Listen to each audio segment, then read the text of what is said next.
Hola, ¿qué tal? Muy buenas noches. Yo soy Mariana Hernández Carrillo y a nombre de Genaro Lozano te doy la bienvenida a Punto y Contrapunto. La minuta aprobada por la Cámara de Diputados para regular el consumo adulto de la cannabis y sus derivados, así como la cadena de producción y comercialización de estos productos, llegó al Senado. El legislativo tiene hasta el 30 de abril para cumplir con el mandato de la Suprema Corte de Justicia, quien consideró que es inconstitucional prohibir su consumo. Pero según las organizaciones ciudadanas que desde hace años han impulsado la legalización del consumo de marihuana en México, el dictamen no descriminaliza a las personas consumidoras, ni abre la posibilidad de un mercado justo para campesinos mexicanos.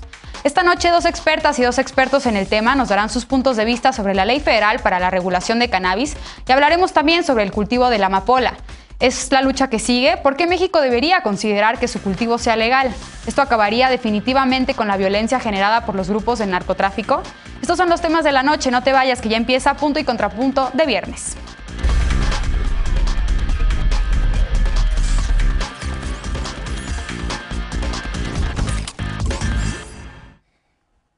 Ayer se turnó a comisiones del Senado el dictamen aprobado esta semana en la Cámara de Diputados para regular el consumo adulto de cannabis.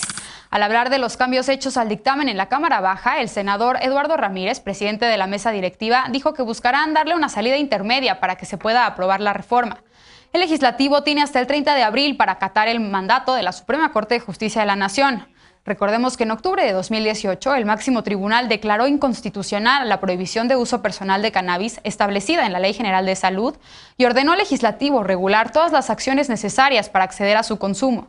Con este fin, el miércoles la Cámara de Diputados aprobó expedir la Ley Federal para la regulación del cannabis y reformar la Ley General de Salud y el Código Penal Federal. La nueva ley establece los criterios para los distintos usos adultos de la cannabis, así como la regulación de su producción y comercialización. Pero organizaciones canábicas señalaron que el dictamen no atiende el mandato de la Suprema Corte y sigue criminalizando el consumo, priorizando a la industria y discriminando a las poblaciones campesinas que cultivan esta planta. Bien, primer tema de la noche y para debatir nos acompaña Mariana Sevilla, fundadora de México Regula. Buenas noches, tocaya, ¿cómo estás? Hola, ¿qué tal? Buenas noches. Gracias por la invitación. Bienvenida. También está con nosotros José Manuel García, él es presidente de Autocultivo Medicinal en México. Buenas noches, José Manuel, ¿cómo estás? Muchas gracias por el espacio, Mariana. Muy buenas noches. Gracias por acompañarnos. Romina Vázquez, coordinadora en Instituto RIA. Buenas noches, Romina. Un gusto tenerte por acá. Buenas noches, Mariana. Muy contenta de saludarte y de estar aquí. Y también nos acompaña Adrián Jiménez, presidente de Cannabis Libre. Muy buenas noches, Adrián. Bienvenido. Buenas noches, mucho gusto. Muchas gracias por estar por acá. Bien, pues comienzo contigo, Mariana. Después de varias prórrogas y muchos años, por fin la Cámara de Diputados aprobó este dictamen para regular el uso adulto de la cannabis. ¿Celebras este dictamen? ¿Cómo ves esta regulación? ¿Crees que cumple o no el mandato de la Suprema Corte de Justicia? Gracias. Pues fíjate que sí estamos celebrando. Yo creo que cuando uno trabaja intentando cambiar hacia procesos sociales, realmente los cambios no se dan de un día para otro. No siempre se gana toda la guerra y menos en una sola batalla. Yo creo que esta batalla la ganamos, no salió como esperábamos, tiene muchos detalles y por supuesto que es perfectible, pero yo creo que estos avances hay que celebrarlos. El trabajo no es fácil y vamos a tener que seguir trabajando durante muchos años más. Entonces yo sí, el día de ayer sí celebré, pero hoy ya amanecemos también con ganas de continuar trabajando hacia una iniciativa que realmente despenalice la cannabis, que permita el acceso y que podamos impulsar el campo nacional, intentar buscar una justicia social y reparar un poco los daños que generó la prohibición y la guerra contra las drogas.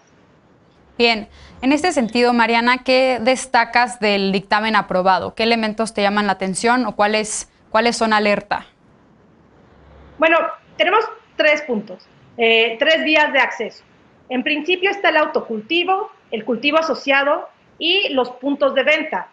Ahora, sí hay como ciertas cuestiones que quedan a deber. Por una parte, el autocultivo va a requerir un permiso que además se tiene que renovar año tras año para poder plantar hasta 6 plantas.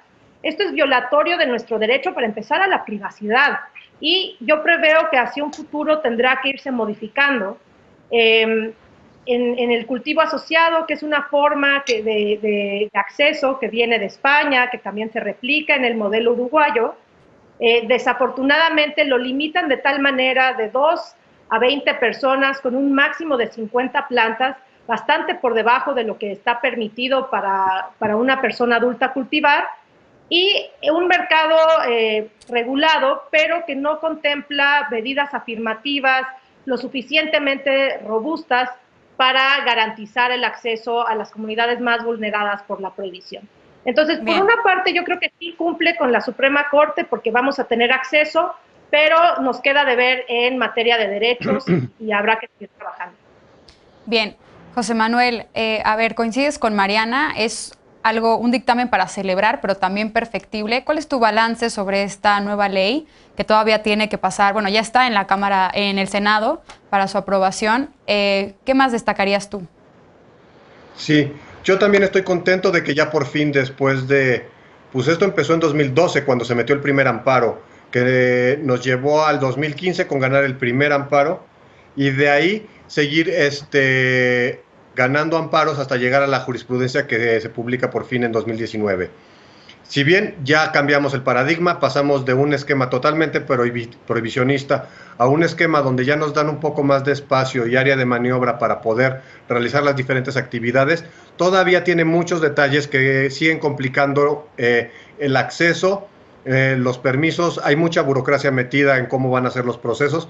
Entonces, si bien es una gran victoria la que se tuvo el miércoles pasado, no estamos todavía en el punto de festejar a darle vuelo a la campana y todo lo demás, porque todavía nos falta pasar por el Senado, que esperemos que se haga en este mismo periodo, ya no más prórrogas por el amor de Dios. Y segundo, también fijarse que esto no va a entrar en vigor hasta que se publique en el DOF. Así que a nuestra audiencia que nos está sintonizando en este momento, no se puede fumar un gallo ahorita todavía. Tenemos que esperar hasta la publicación del DOF. Si lo hacemos, estamos violando la ley. Entonces hay que tener esos cuidados ahí. Yo también, yo que estoy muy enfocado en el tema de autocultivo, me preocupa, como mencionaba Mariana, mucho esto del permiso, porque en la propuesta que venía del Senado se había retirado ese permiso y entraba en operatividad en el instante en que se publicaba en el DOF. Como lo están proponiendo en el dictamen que sale de diputados, ya se está pidiendo un permiso, van a tener que pasar todas las fases que proponen los transitorios que ahí se mencionan, que yo saqué la cuenta, son 340 días naturales los que se tendrían que estar contando si no se llegaran a retrasar, cosa que sabemos que no va a pasar porque sabemos que siempre hay ciertos retrasos en estos procesos. Entonces esperemos que a principios del 2022 por fin podamos o empezar a cultivar o formar nuestras asociaciones o, por último, ir a un punto de venta autorizado. Yo ahí es alguno de los detalles que veo con más reticencia. Bien. Romina, como bien dice José Manuel, estamos todavía en un proceso legislativo, no entrará en vigor hasta que se publique en el Diario Oficial de la Federación. ¿Cómo estás viendo tú esta regulación? ¿Crees más bien que da pie a una sobreregulación, como ya exponen los compañeros? Sí, totalmente. Creo que todos aquí coincidimos en que tenía que salir ya, tenía que salir desde el año pasado, desde noviembre. Tenían la fecha límite, ¿no?, de diciembre, 15 de diciembre para que se aprobara. Otra vez se aplazó. Sin embargo, creo que sí hay una sobreregulación. Habíamos logrado quitar los permisos, regresaron los permisos. Más bien se creó como un marco de tolerancia, más que quitarla de las listas de sustancias peligrosas. Creo que lo vimos mucho en el discurso que hubo en la Cámara de Diputados. No, pues sigue replicando estos estigmas que tienen que ver con el régimen prohibicionista, de qué va a pasar con nuestros hijos, con nuestras hijas, y sobre todo creo que la parte de los permisos a mí también me preocupa, porque hay que demostrar la residencia para poder autocultivar, y pues muchos padres claramente no están de acuerdo con que sus hijos consuman. Sin embargo, yo digo, si lo ponemos en una balanza, ¿qué prefieres? ¿Que tu hijo mayor de edad claramente cultive en tu casa o esté en contacto con el mercado ilegal? Pues creo que es preferible tener como un autocultivo seguro y responsable. Sin embargo, pues hay muchas cosas que tenemos que cambiar en nuestro entorno, ¿no?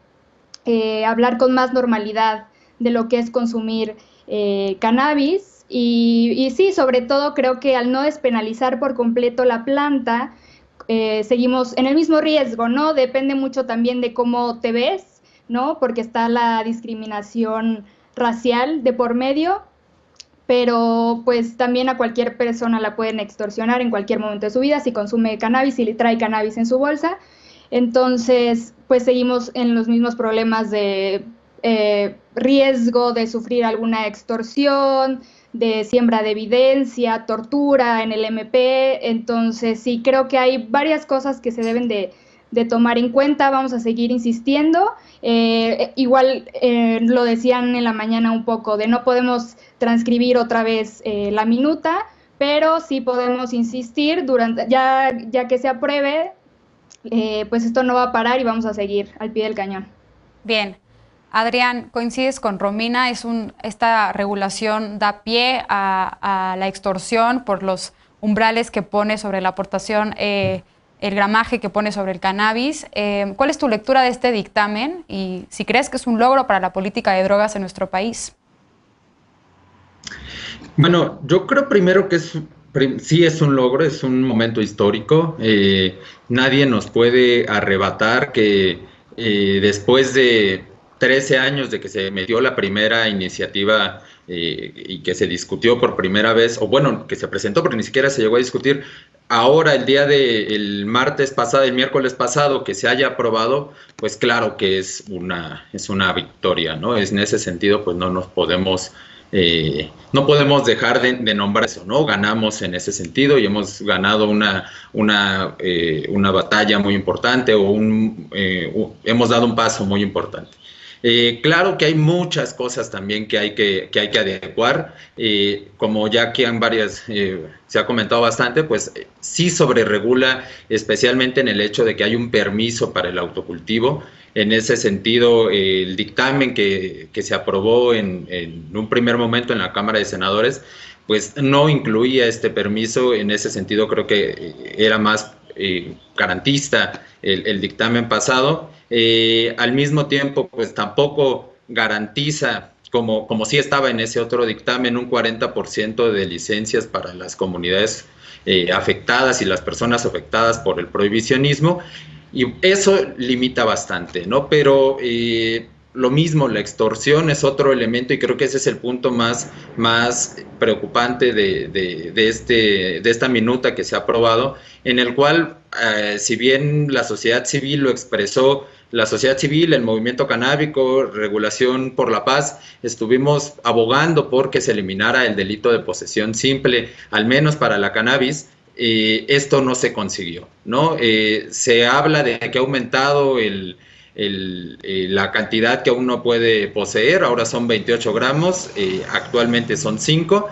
Sin embargo, pues como comentaba Romina, esto nos deja todavía expuestos a la extorsión, a tener un encuentro con la policía. La policía no tiene una báscula, no es la encargada de definir si tengo 5, 28 o 29 gramos. Esto lo hace el Ministerio Público, y pues esto pues pone a la policía en una situación en la cual puede extorsionar a las personas usuarias, ¿no? Esa es la parte más complicada, creo, del dictamen. Pero bueno, creo que hay un elemento ahí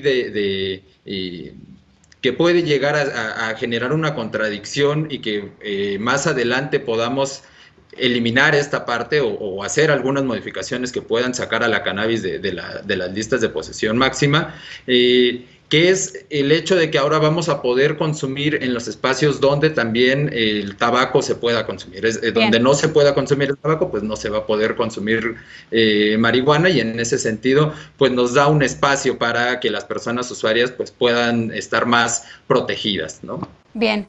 Mariana, me gustaría hacer una última pregunta para este bloque porque creo que es muy importante. Una vez, si es que cuando concluya el proceso legislativo y entre en vigor esta ley, el proceso de seguimiento e implementación de la ley, ¿qué retos brevemente principales encuentras tú? Bueno, yo creo que va a haber varios retos porque en efecto, por como viene la ley, vamos a tener que depender mucho de la voluntad política de las personas para que justamente esta criminalización no ocurra, Yo creo que ahora, estando en este espacio en donde ya va a haber una ley, y al menos igual y las personas que no están tan clavadas como nosotros viendo los puntos y comas, van a saber que la marihuana es legal y esto va a cambiar la forma de pensar.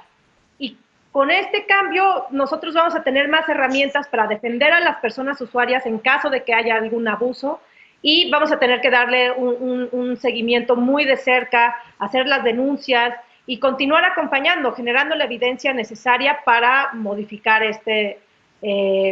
la ley e irla adecuando a nuestra realidad. De acuerdo. Pues se terminó el tiempo de este bloque, pero si quieren, regresando, José Manuel, habías levantado la mano, podemos hacer otro comentario adicional. Vamos a una pausa. México es uno de los principales productores de amapola en el mundo, pero ilegal. Ahora organizaciones ciudadanas impulsan nuevamente discutir la legalización de su cultivo para ser utilizada con fines medicinales. Iniciativa que, por cierto, ha sido presentada por distintos legisladores desde el 2015. Es el momento de legislar. Regresamos a ver qué opina la mesa en Punto y Contrapunto. No te vayas.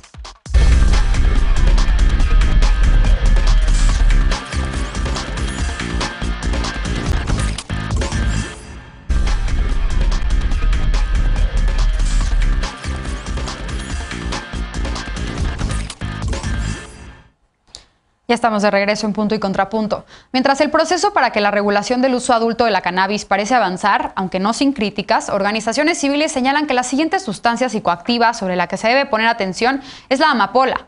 Organizaciones de la sociedad civil han pugnado porque también se regule el consumo de amapola y al menos desde 2015 se han presentado ante el Congreso iniciativas similares. Veamos en contexto. Aunque durante la pandemia la siembra ilícita de amapola se redujo, México ocupa el tercer lugar mundial en la producción de esta planta. Al menos desde 2015, legisladores de distintos partidos han propuesto regular su siembra para fabricar medicamentos como la morfina y la codeína. La iniciativa más reciente data de 2018, cuando el priista Manuel Añorbe propuso impulsar el desarrollo de medicamentos y proteger así a los campesinos que se sostienen de este cultivo. Además de Guerrero, las principales áreas de siembra están en Nayarit, Sinaloa, Chihuahua y Durango. La goma de opio que se extrae de la amapola se transforma en heroína que se exporta principalmente a Estados Unidos y Canadá. Según el informe Monitoreo de Cultivos de Amapola, durante 2017-2018, el cultivo se redujo en 9% respecto al periodo anterior. Una reciente investigación de la organización La Noria Research revela que entre 2017 y 2020 se registró una crisis debido a la introducción del fentanilo, un poderoso opioide sintético al mercado, pero desde mediados de 2020 los precios repuntaron, pero no para todos. En Sinaloa un kilo puede cotizarse hasta en 17,000 pesos, pero en Guerrero es de apenas 8,000. Según organizaciones ciudadanas, legalizar la amapola permitiría a México participar en el mercado internacional de medicamentos, además de ayudar a combatir la pobreza en las zonas productoras. Hace un par de semanas, el presidente López Obrador informó que se analizan los cultivos que están quedando rezagados frente al uso de fentanilo en la elaboración de narcóticos para sustituir la siembra de amapola con árboles frutales y maderables. Punto y contrapunto. Bien, segundo tema de la noche. Ahora comienzo contigo, Romina. Parecería que la segunda sustancia psicoactiva para regular será la amapola. Un poco para poner en contexto por qué es necesario o es importante su regulación. ¿Qué implicaciones tiene para el país esto? Pues mira, un poco para contextualizar la situación de la amapola en nuestro país, digamos que en el 2017 llegó a su auge, ¿no? En términos de producción, de precio, de cultivo. Sin embargo, un año después que entra el fentanilo al mercado, pues se ha visto pues muy perjudicado ese mercado. ¿Por qué? Porque la amapola, primero que nada, bajó su valor.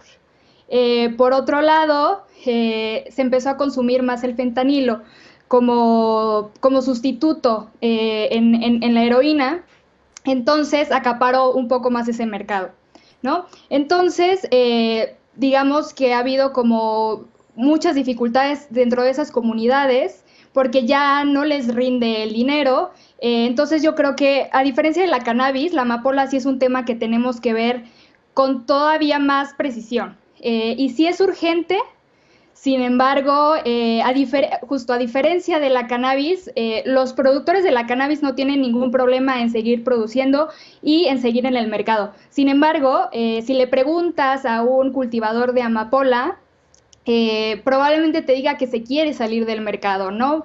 ¿Por qué? Porque hay una erradicación constante de sus cultivos, no al grado que hay con la marihuana, por ejemplo.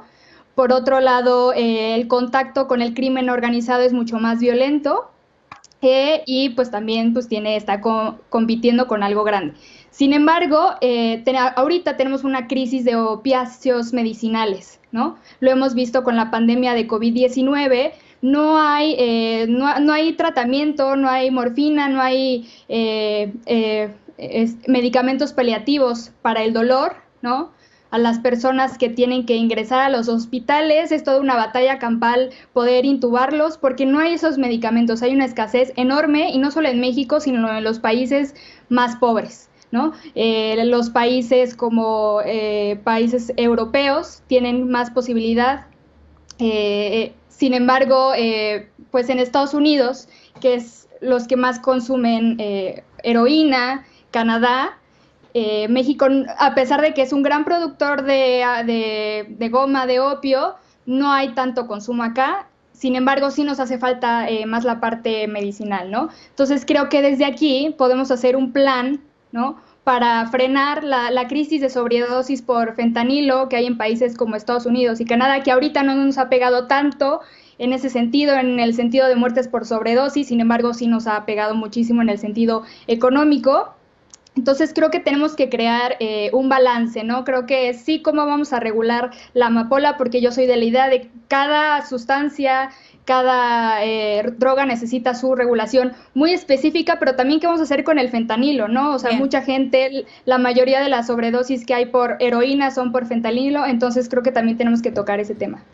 Bien, Adrián, se ha argumentado que al regular el cultivo de amapola se podría combatir la pobreza, sobre todo en las zonas marginadas, que es mayoritariamente donde se cultiva la amapola. ¿Es así? ¿Cómo lo ves tú y qué implicaciones encuentras adicionales a las que ya pone Romina sobre la mesa? Mira, un elemento importante de por qué se debe regular la amapola es el hecho también de los espacios donde se cultiva, ¿no? Y la forma en la que se cultiva. Son primero ya habíamos visto, ustedes mostraron un mapa de los estados en los cuales principalmente se cultiva. Muchas veces este cultivo se hace junto con otras plantas, con el maíz, con el frijol, vaya en un sentido muy tradicional de llevar a cabo una milpa, bueno, pues también se siembra junto con ello la amapola.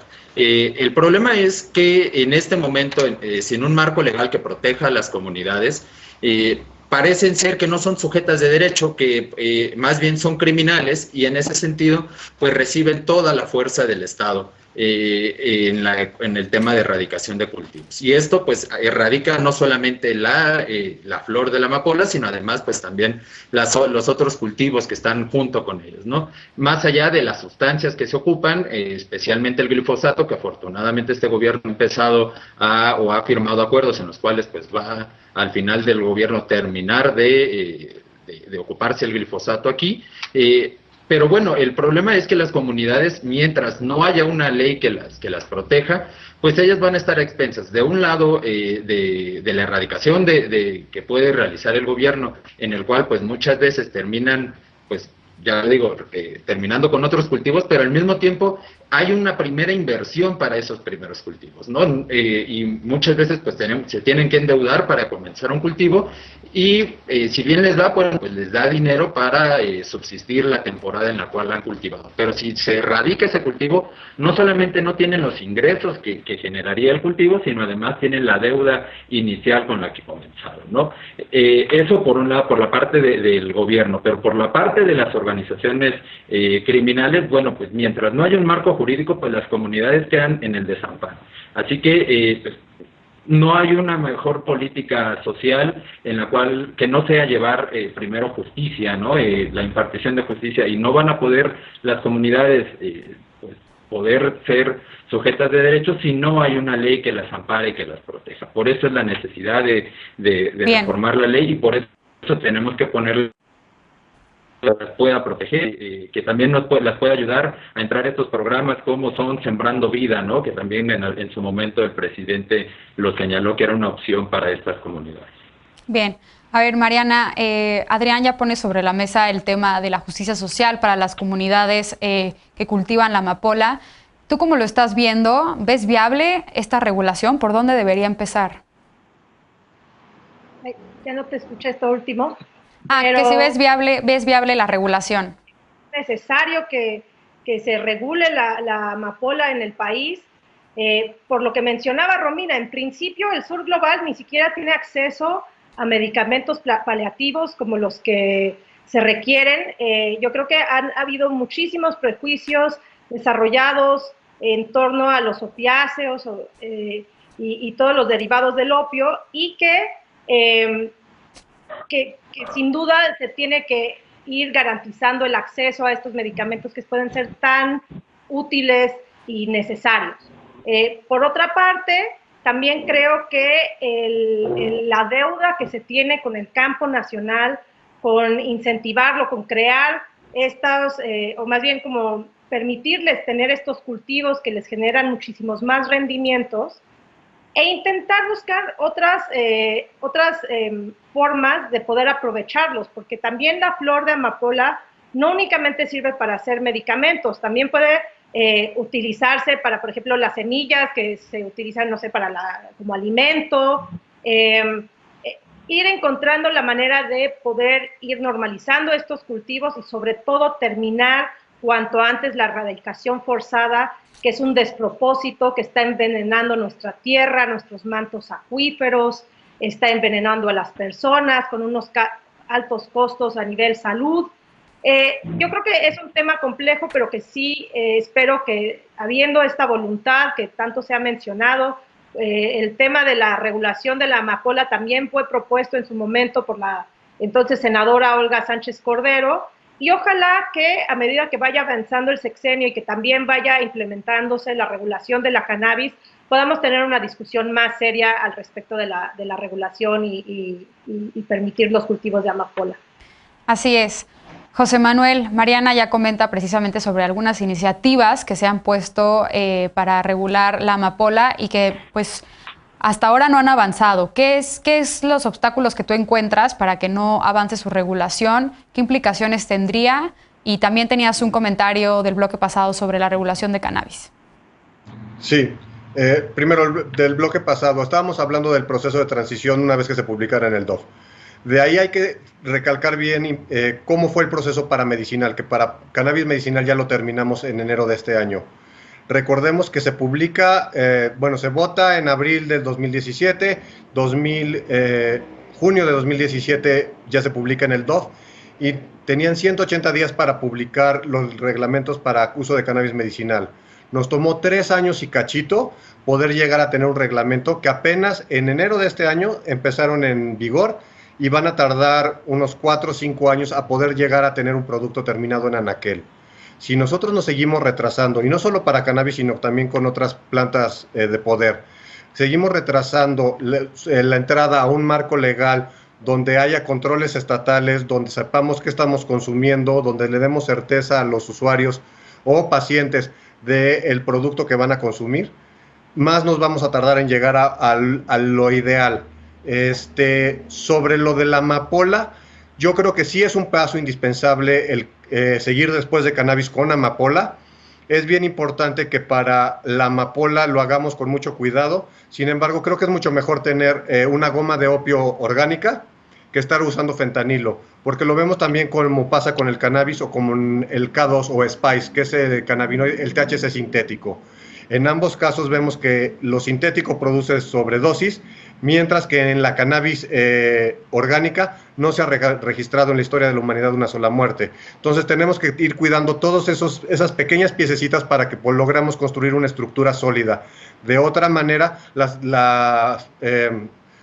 tanto los crimen organizado como el ejército y la fuerza pública va a seguir criminalizando, acosando y violentando la vida de miles de campesinos que pues, es la única forma de vida que han encontrado. Bien, y precisamente vamos a hablar sobre eso en el tercer bloque. Tenemos que hacer una pausa. En 2006, Felipe Calderón anunció la guerra contra el narcotráfico. Desde el inicio de su mandato, el presidente López Obrador la dio por terminada con la legalización de la cannabis. ¿Se consolida el fin de la guerra? ¿Qué estrategia debe seguir ahora el gobierno federal? Veremos qué opinan las y los panelistas de esta noche cuando regresemos a Punto y Contrapunto. No te vayas.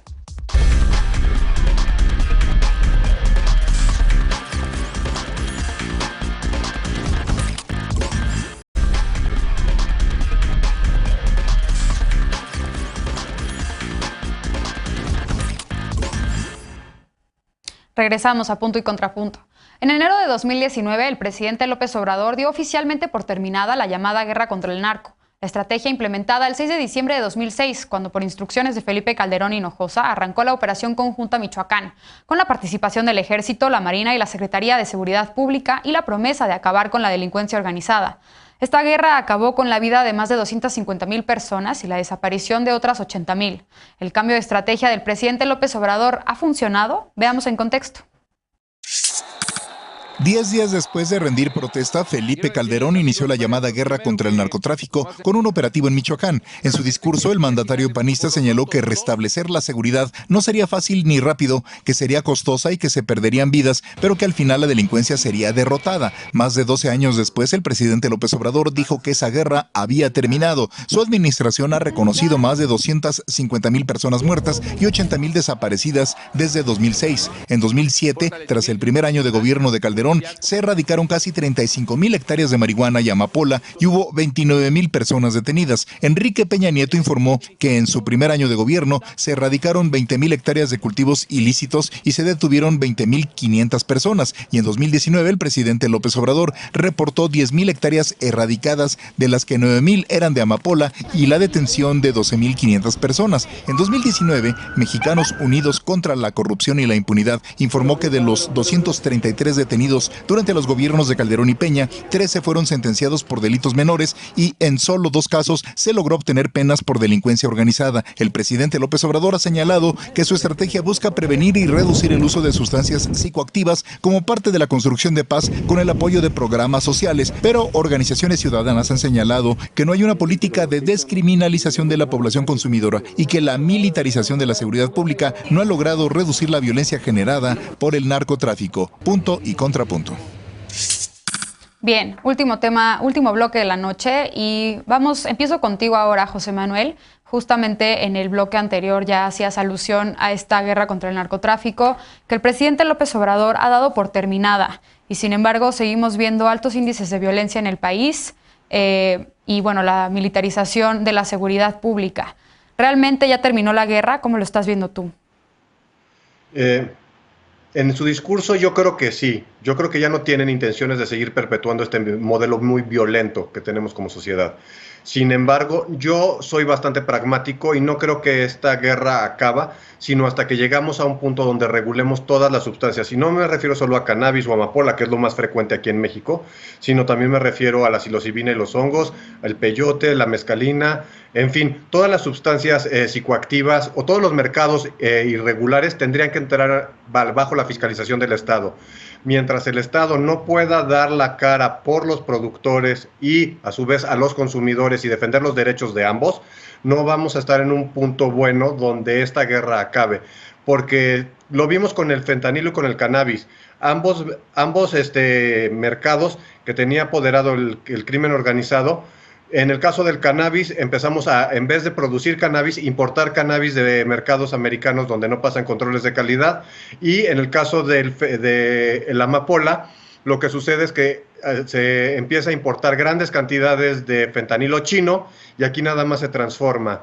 Entonces necesitamos ir avanzando en ese camino para darle un marco jurídico, dar reglas claras y empezar a generar industria sobre eso.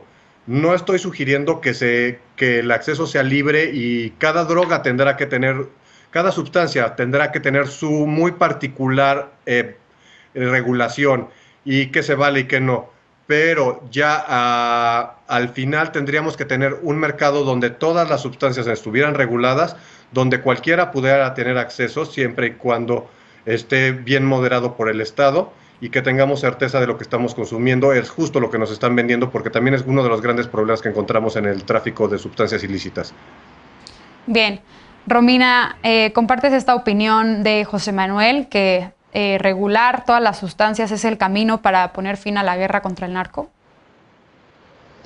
Sí, totalmente. Creo que, como bien dice, existe en discurso esta voluntad política de ponerle fin a la guerra contra las drogas. Sin embargo, pues a veces un poco la práctica se contradice con la teoría, porque vemos estos constantes fumigaciones de cultivos, vemos que se sigue utilizando un discurso estigmatizante para las personas usuarias de sustancias. Por ejemplo, en la aplicación de la ley de amnistía no hemos visto beneficiados hasta ahora. Ya metieron en febrero eran 1,115 solicitudes de amnistía y 700 de esas eran por delitos contra la salud, que la mayoría son delitos menores de drogas, ¿no? Es decir, por posesión simple, no solo de cannabis, sino de otras sustancias. Entonces creo que podemos respaldarnos de los ejemplos internacionales que nos han dado buenos resultados, llámese Canadá, Suiza, Portugal, que han despenalizado sustancias, ¿no? Pequeñas cantidades, sin embargo, pues sí superan al que nosotros contemplamos aquí. Hacen áreas de supervisión de inyección, supervisión médica, terapias de sustitución de opiáceos, ¿no? Que eso es lo que salva vidas realmente, ¿no? Que no sea la regla, es tener que estar en abstinencia total para poder recibir pues servicios médicos, ¿no? Porque para muchas personas la abstinencia no es posible, ¿no? O por lo menos no en un periodo corto de tiempo. Entonces también tenemos que tomar eso muy, muy en cuenta. Sin embargo, creo que tenemos que ver esos ejemplos internacionales. Tenemos que ver qué están haciendo en Estados Unidos, que fue quien oficialmente declaró la guerra contra las drogas. Algunos estados ya están apostando, sí, por la regulación de cannabis, pero también por la regulación de otras sustancias como los hongos y los IBES, ¿no? Por ejemplo. Entonces, podemos seguir. Por ejemplo, creo que no va a ser de la noche a la mañana. Creo que hay que ser realistas con nuestra jurisdicción, con la capacidad que tenemos como país. Si estamos viendo que en un país como Canadá, que no tiene este problema de crimen organizado, que no tiene esta densidad de población, vemos que apenas, es una regulación joven, pero vemos que apenas el mercado legal superó al ilegal en ganancias, pues creo que tenemos que ser muy, muy realistas con eso también. Bien, Adrián, Romina habla precisamente sobre la criminalización de las personas usuarias. ¿Tú ves un camino para la descriminalización? Y bueno, también hablar sobre la estigmatización precisamente de las personas consumidoras y también preguntarte sobre si ves un cambio en la estrategia de seguridad en la actual administración. Varios temas me preguntas, empezando por la parte de si en verdad se ha descriminalizado. Bueno, pues creo que todavía estamos en un camino andando, ¿no? Se ha avanzado, me parece que esta ley da pasos hacia ese sentido. Sin embargo, todavía, y ya lo mencionaba, el delito de posesión simple está presente, y este delito, bueno, pues es la forma en la cual pues se sigue deteniendo a las personas usuarias. Por eso se debe de regular todas las sustancias, como ya lo han mencionado aquí todos y todas. La regulación tiene, o el desmontar este paradigma prohibicionista, pues forzosamente pasa por la regulación. Claro que hay elementos donde vamos más atrasados que en otros, ¿no? Digamos que en libertad individual, en el desarrollo de un mercado, en elementos de salud pública, pues poco a poco se ha ido avanzando, si bien todavía en salud pública se mantiene un lenguaje bastante estigmatizante, llamando a las personas adictas, sin entender que quizá, o bueno, no que quizá, que la mayor parte de las personas que consumen no desarrollan consumos problemáticos o dependencia, pues este lenguaje se sigue ocupando, pero donde realmente se ha mantenido y se mantiene el prohibicionismo, y ahí ha sido muy difícil, y este dictamen creo que no abona lo suficiente a ello, pues es en la parte de reducir las facultades que tienen los cuerpos de seguridad para combatir el tráfico ilícito. En ese sentido, pues hemos visto que que lleva una política, pues al menos estos 3 sexenios los últimos 3 sexenios, en la cual pues han aumentado los delitos que merecen prisión oficiosa, prisión preventiva. También ha aumentado. En el caso de la cannabis, pues encontramos que hay penas desproporcionadas, por ejemplo, el consumo en vía en espacios donde no se permite el consumo, pues llegan a ser multas superiores a los 10,000 pesos, cuando no es cercana ni proporcional a las multas que tienen personas que consumen tabaco. Y al mismo tiempo, pues también cada vez vemos que se ha flexibilizado más pues la posibilidad que tiene la policía de detenernos y no garantizar nuestros derechos. Por eso es tan importante la regulación y por eso es tan importante que se entienda la regulación a partir de garantizar derechos de las personas. Las personas que consumimos tenemos derechos a la salud, pero tenemos el derecho al libre desarrollo de la personalidad y también pues a vivir una vida libre de discriminación. Creo que en ese sentido pues la ley ha abonado en algunas partes, pero en otras, especialmente, ya lo vuelvo a repetir, en la política del combate al tráfico ilícito, pues ahí no se ha desmontado y ahí sigue el paradigma prohibicionista, ¿no? Esperemos que siguientes regulaciones, siguientes reformas que estaremos buscando, pues desmonten esa parte, ¿no? Creo que los dos pendientes, más allá de profundizar la libertad individual, pues es el desarrollo de un mercado mucho más justo, es decir, justicia social, y el desmontar la política de combate al crimen organizado y al tráfico ilícito. De acuerdo. Mariana, finalmente te sumas a esta opinión compartida en la mesa de hoy de la descriminalización de todas las sustancias como el camino, o qué estrategia debería seguir el gobierno actual para frenar la violencia derivada del narcotráfico. Sí, yo creo que, o más bien quisiera cerrar con la idea de que tenemos que ir desintoxicando nuestras narrativas. Realmente cuando hablamos de drogas siempre hablamos del crimen, los daños que pueden causar, y pocas veces hablamos de cómo ayudan a las personas a complementar sus ingresos en un país en donde durante tantos años nunca se aumentó el salario mínimo, nunca hablamos del placer que produce consumirlas, lo que no únicamente las personas que consumen lo hacen de forma problemática, abusiva, que hayan creado dependencia. Hay muchísimas personas que usan plantas y sustancias hoy ilegales y que viven vidas normales y van a trabajar los lunes y que esa es la gran mayoría de las personas usuarias. Entonces, ojalá algún día que tengamos una conversación sobre plantas y sustancias, podamos hablar de los beneficios que nos dan y en ese sentido quisiera recomendar el libro del doctor Carl Hart, El uso de drogas para adultos,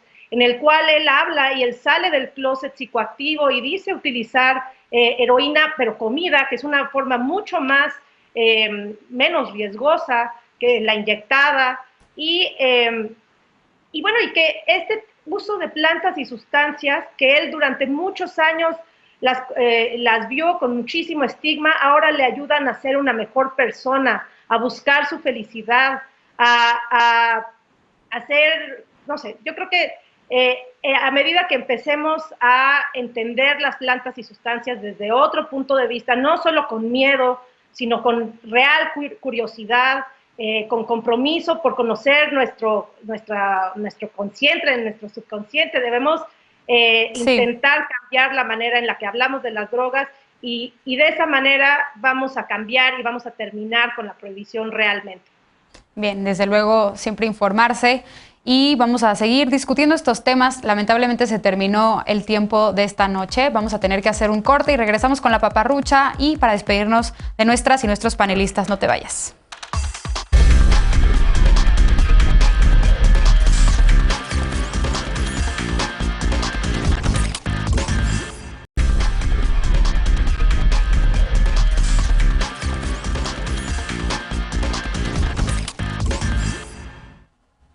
Regresamos con la paparrucha de viernes. Esta semana la diputada Cintia López Castro se llevó el premio a las paparruchas canábicas. Durante la discusión sobre la regulación de cannabis para uso adulto, la legisladora del Partido Revolucionario Institucional dijo ante el Pleno que con 3 mordidas de un panqué de chocolate con 550 miligramos de THC, una persona podría estar en un viaje por 4 días.